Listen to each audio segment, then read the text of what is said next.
hanya keledai yang jatuh di lubang yang sama 2 kali. Itulah bunyi pepatah yang sering digunakan orang untuk menghakimi siapa yang kedapatan terjebak di masalah yang lagi-lagi sama. Udah tahu akibatnya kayak gitu, masih aja lu ulangin. Kalimat itu terdengar masuk akal. Sampai saya menyadari satu fakta brutal bahwa banyak dari kita yang tentu aja 100% jauh lebih pintar dari seekor keledai, tapi bisa terjebak di masalah yang sama. Bukan hanya 2 kali, tapi berkali-kali. Termasuk saya sendiri. Kok bisa? Apakah kita tidak pernah belajar? Emang wataknya begitu? Pantas aja banyak kena masalah. Sebuah penghakiman yang kita kenali. Jadi kenapa sih orang susah berubah? Kenapa banyak orang yang kembali ke muntahannya sendiri? Ataupun kembali lagi ke kubangan lumpur, bahkan setelah mandi bersih? Jika Alkitab menyamakan perilaku ini dengan hewan, seperti keledai, babi, dan anjing, maka ini serius, bahwa niat aja tidak akan pernah bisa membawa orang lepas dari perkara kejebak masalah yang sama terus. Apakah karena faktor lingkungan? Tentu aja tidak, karena Yesus sendiri telah mencontohkan bagaimana dia telah mengosongkan diri namun menang. Juga banyak orang terlahir di lingkungan keras tapi bisa sukses. Dan sebaliknya, ada orang yang terlahir di lingkungan yang stabil, bisa berakhir jatuh sejatuh-jatuhnya. Lalu di saat saya pusing untuk mencari jawaban, tiba-tiba Roh Kudus membukakan saya untuk mencari angka 2 dalam kisah Yesus. Karena saya memang lagi dalam rangka ngebuat episode 2 untuk series Liga Doa ini. Saya akhirnya dibimbing untuk membaca Lukas pasal 22 bagian pertengahan yang mencatat sebuah momen percakapan waktu perjamuan di malam terakhir sebelum Yesus ditangkap. Di meja makan itu, suasananya sudah berat. Semua orang merasakan ada sesuatu yang mau terjadi. Dan di tengah keheningan itu, Yesus justru mengajukan pertanyaan yang terasa aneh. Waktu aku mengutus kamu tanpa pundi-pundi, tanpa karung, dan tanpa kasut, adakah kamu kekurangan sesuatu? Lukas 22 ayat 35. Dan para murid menjawab, satu pun tidak.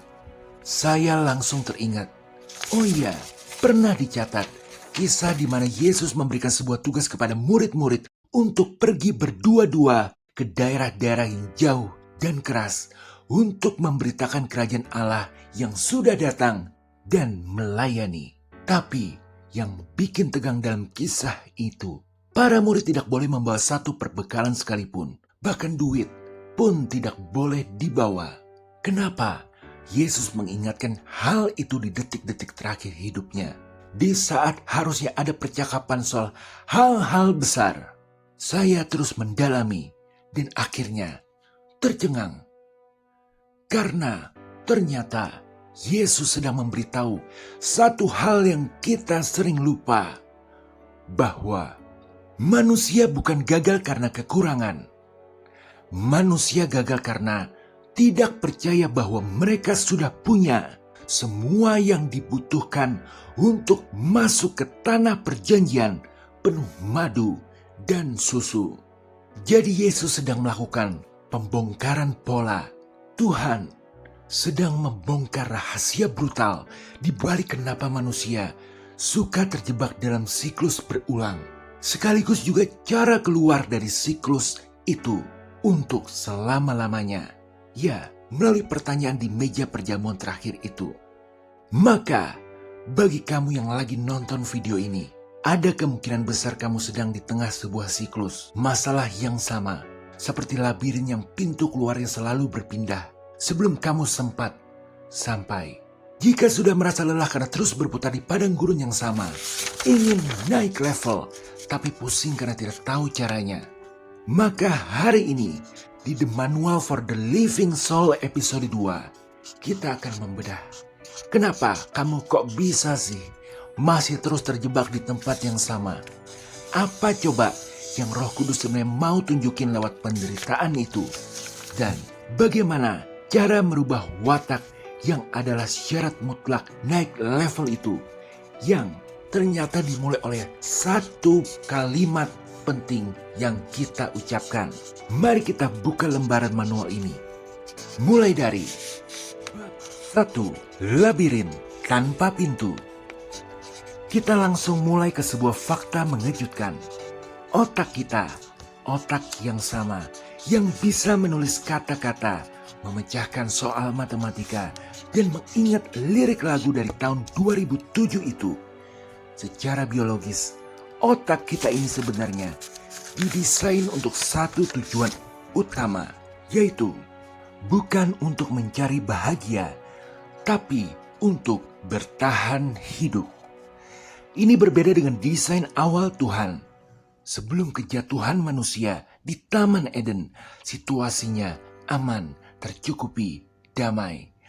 Tapi sejak Adam dan Hawa diusir, dunia berubah menjadi tempat yang penuh bahaya. Maut mengintai dan otak manusia pun ikut berubah. Artinya, otak manusia sekarang punya satu algoritma favorit, yaitu pilih yang sudah kamu kenal, meskipun itu menyakitkan. Bukan karena bodoh, tapi karena bagi otak manusia, yang dikenal sama artinya dengan yang aman. Dan inilah yang kemudian terjadi di kehidupan nyata. Anak yang besar dalam keluarga tidak harmonis, tanpa sadar akan mencari pasangan yang tidak harmonis juga. Jadi suka pilih pasangan yang gak cocok. Orang yang terus mengalami penolakan, pelan-pelan akan menghindari keintiman. Karena sudah terbukti, itu menyakitkan. Orang yang hidupnya penuh kekacauan, malah merasa tidak nyaman dengan kestabilan. Karena kestabilan itu asing. Contoh sederhana, namun brutal. Mengapa berhenti merokok atau melepaskan kebiasaan buruk itu begitu sulit? Bukan hanya karena zatnya, tapi karena membayangkan hidup tanpa rutinitas itu terasa asing. Dan bagi otak kita yang asing itu menakutkan. Demikian juga alasan mengapa seseorang sulit melepaskan pasangan yang toksik atau lingkungan yang merusak. Bukan karena mereka menikmati rasa sakitnya, tapi karena rasa sakit itu sudah familiar. Mereka lebih memilih penderitaan yang sudah mereka tahu cara menghadapinya daripada kebebasan yang tidak mereka kenal. Artinya, kita sering mengira sedang membuat keputusan baru.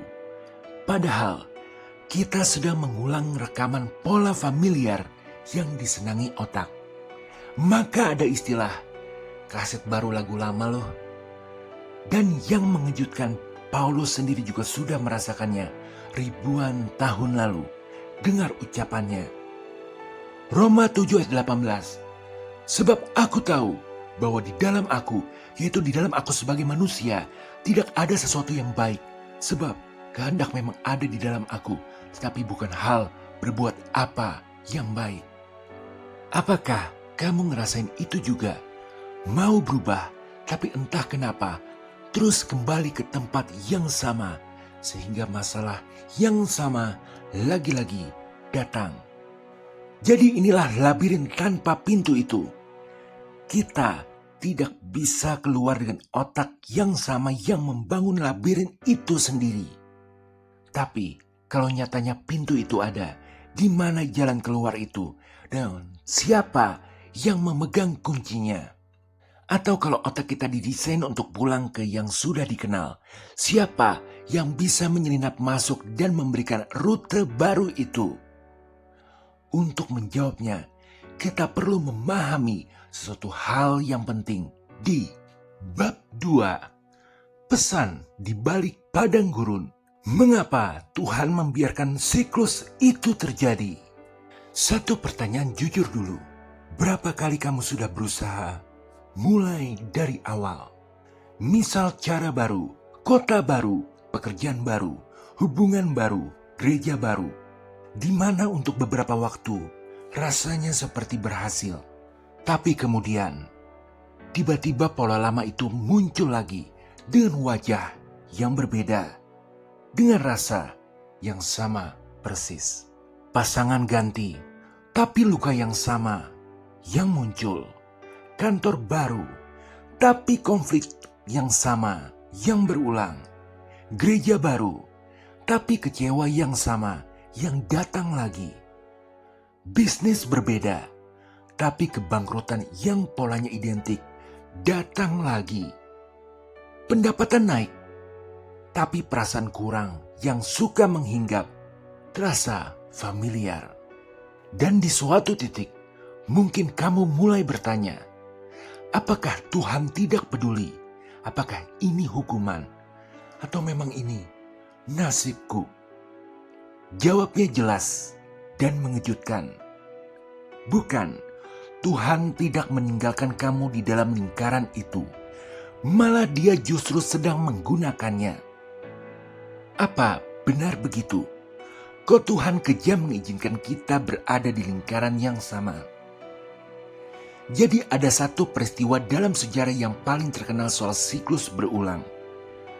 Bangsa Israel 40 tahun berputar-putar di padang gurun. Mereka bukan tersesat karena tidak punya peta. Secara geografis, perjalanan itu harusnya bisa ditempuh dalam beberapa minggu aja. Coba lihat peta dunia kuno di Alkitab dan cari gurun di daerah Israel. Terlihat dekat bukan? Tapi mereka butuh 40 tahun. Dan Tuhan sendiri yang menjawab alasannya. Kenapa? Engkau harus ingat kepada seluruh perjalanan yang kulakukan atas kehendak Tuhan, Allahmu.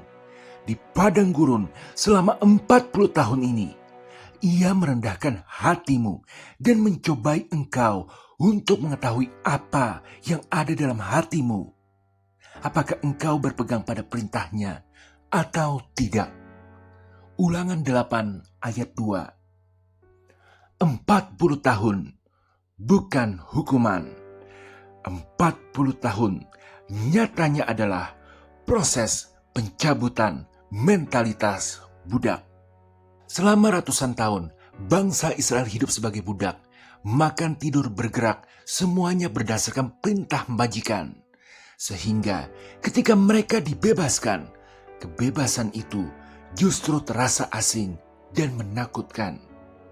Mereka bahkan tercatat di Alkitab beberapa kali meminta untuk balik lagi ke Mesir, ke perbudakan, karena itu yang dikenal oleh mereka.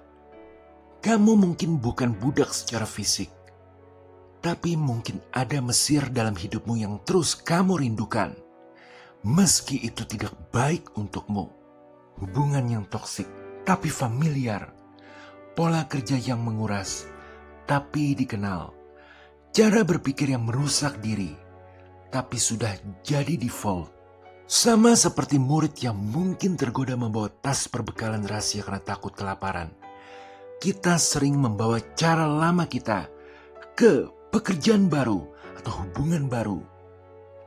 Kita ganti lokasi, tapi kita tidak ganti kasut. Artinya, Tuhan tidak membiarkan siklus berulang itu untuk menyiksamu.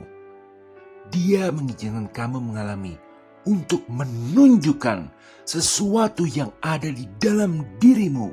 Sosok manusia lama yang perlu ditinggalkan. Bab 3. Menutup parit lama. Sekarang, saya ingin mengajak kamu melihat sebuah keajaiban biologis yang Tuhan tanam di dalam otak kita. Namanya neural pruning. Secara sederhana, otak kita adalah seorang tukang kebun yang sangat efisien. Jadi, jalur-jalur pikiran yang tidak lagi kamu gunakan secara aktif, lama-lama akan dianggap sampah oleh otak, lalu akan dipangkas dan dimatikan secara otomatis, biar otak terlihat rapi dan bersih. Inilah alasan mengapa kamu bisa lupa rumus matematika yang dulu kamu hafal mati. Karena otak kamu sedang memberikan ruang untuk hal lain yang lebih kamu butuhkan sekarang. Artinya, secara biologis, kamu itu didesain untuk bisa berubah. Otak kamu bisa membangun jalur baru dan membiarkan jalur lama yang kita sebut manusia lama untuk mati dan gugur. Namun pahami, jalur itu tidak akan mati hanya karena kamu merasa bersalah. Jalur itu mati karena kamu berhenti melewatinya. Dan disinilah peran Roh Kudus. Roh Kudus bukan hanya penghibur yang menepuk pundak kamu saat sedih. Dia adalah pengungkap pola. Dia tidak akan berbisik, "Tenang aja, semua orang di sekitarmu memang jahat." Tidak, dia akan membongkar kedok di jiwa kamu dan berbisik, "Mengapa kamu selalu membiarkan diri tertarik pada tipe luka yang sama?" Karena iblis tidak butuh cara baru untuk menjebak kamu. Dia cukup menggunakan 3 pola purbakala yang selalu berhasil membuat kita berjalan berputar. Pola penolakan. Tandanya, kamu haus akan persetujuan. Keputusan hidup kamu disetir oleh apa kata orang. Akibatnya, kamu terus masuk ke lubang di mana kamu tidak dihargai, hanya untuk mencari pengakuan di tempat yang salah. Pola ketakutan. Tandanya, kamu adalah sang penunda, bukan karena malas, tapi karena suara di dalam berkata, "Kamu salah langkah, hancur semuanya." Kamu akan melihat ribuan peluang lewat, sementara kamu masih diam menimbang-nimbang. Pola kenyamanan. Tandanya, mimpi besar namun aksi kecil. Kamu sangat ahli dalam bercerita tentang rencana hebat, tapi selalu punya alasan untuk tidak memulai hari ini. Kamu terjebak di garis start selamanya. Lalu, apa artinya bertobat?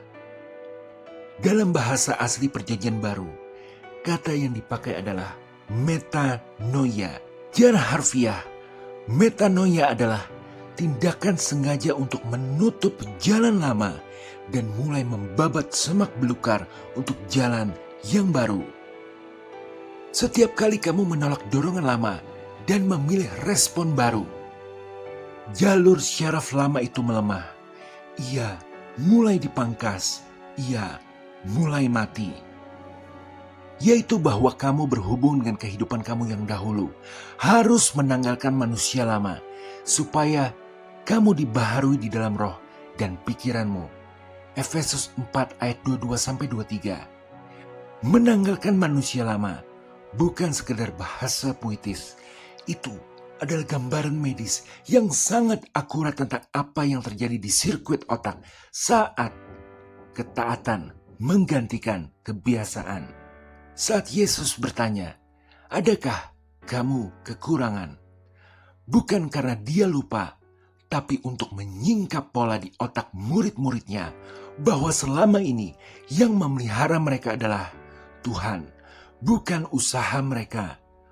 Dia sedang memutus jalur syaraf lama, self-reliance, mengandalkan diri sendiri milik murid-muridnya. Lihat betapa luar biasanya Tuhan Yesus dalam mengajar. Namun sekarang, pengetahuan saya tidak akan membuat kamu merdeka. Kamu butuh langkah yang bisa benar-benar dilakukan mulai hari ini. Bab terakhir, cara keluar dari lingkaran tak berujung. Sekarang kamu udah tahu, otak kamu lebih suka yang dikenal daripada yang sehat. Tuhan mengizinkan siklus berulang adalah untuk mencabut pola yang sudah lama menetap. Dan Roh Kudus hadir bukan untuk menyembunyikan siklus itu, tapi untuk menunjukkan pola di baliknya. Jadi sekarang, langkah pertama adalah menjawab satu pertanyaan untuk kamu renungkan dengan jujur. Masalah apa yang paling sering berulang dalam hidupmu? Jangan jawab dengan cepat. Duduklah sebentar di pojok ruangan pada malam hari dengan pertanyaan itu. Bukan siapa yang salah, bukan kenapa ini terjadi lagi, tapi apa masalah yang ketika kamu jujur, kamu akui sudah ada dalam berbagai bentuk sejak lama. Kalau kamu sudah tahu jawabannya, Inilah satu kalimat yang bisa mengubah segalanya. Pola apa yang Roh Kudus coba tunjukkan lewat siklus masalah berulang ini? Jadi bukan, Tuhan tolong selesaikan masalah ini, tapi Tuhan tunjukkan apa yang ada di dalam diriku yang terus menarik aku ke situasi ini. Jadi itu beda sekali. Yang pertama meminta Tuhan jadi tukang sulap. Yang kedua meminta Roh Kudus, Tuhan jadi dokter. Lalu berdoalah dengan cara ini. Roh Kudus, aku mengizinkanmu masuk ke dalam bagian diriku yang paling tidak ingin aku lihat. Tunjukkan padaku pola apa yang ada di balik masalah yang terus berulang ini. Aku tidak hanya ingin situasinya berubah. Aku ingin diriku berubah. Aku menyerahkan jalur lama itu kepadamu. Dan aku memilih jalur yang baru. Dan setelah itu, ketika siklus itu mulai muncul lagi, kamu tidak akan lagi bertanya, kenapa ini terjadi lagi? Kamu akan tahu apa yang harus dilakukan. Karena Roh Kudus tidak perlu banyak ruang untuk bekerja. Dia hanya butuh satu pintu yang kamu buka dengan sadar. Janganlah kamu mengingat hal-hal yang dahulu, dan janganlah kamu memperhatikan hal-hal yang dari zaman purbakala. Lihat, aku hendak membuat sesuatu yang baru, yang sekarang sudah tumbuh. Belumkah kamu mengetahuinya? Yesaya 43:18-19. Sebagai pengingat, kita kembali ke pertanyaan Yesus di malam terakhir itu. Di tengah keheningan meja makan, di antara para murid yang tidak tahu apa yang akan terjadi besok. Waktu aku mengutus kamu tanpa pundi-pundi dan tanpa kasut, adakah kamu kekurangan sesuatu? Para murid menjawab, satu pun tidak. Dan hari ini, Roh Kudus mengajukan pertanyaan yang sama kepadamu. Selama kamu mengikuti petunjukku, pernahkah kamu benar-benar kekurangan sesuatu? Mungkin kamu bakal bilang, iya, tapi benarkah demikian? Mungkin ada bagian dari dirimu yang mau jujur bilang, tidak Tuhan, tidak pernah. Maka apapun itu, biarkan jawaban itu jadi titik awalmu. Bukan titik awal untuk mencoba lebih keras, tapi titik awal untuk berserah dengan lebih dalam kepada Roh Kudus yang sudah menunggu, bukan di luar hidupmu, tapi di dalam dirimu, untuk menunjukkan jalan yang selama ini belum pernah kamu coba. Siklus itu bisa putus, bukan karena kamu akhirnya cukup kuat, tapi karena kamu akhirnya cukup mau membiarkan dia bekerja, dan kamu mau bekerja sama dengannya. Haleluya, amin. Terima kasih telah menonton. Jika berkenan, bagikan ke satu orang yang menurutmu sedang terjebak di siklus yang sama. Kamu tidak perlu bilang apa-apa, cukup kirim videonya. Kadang orang tidak butuh kata-kata, mereka butuh tahu bahwa seseorang melihat mereka. Like, subscribe, dan komen. Tuhan Yesus memberkati.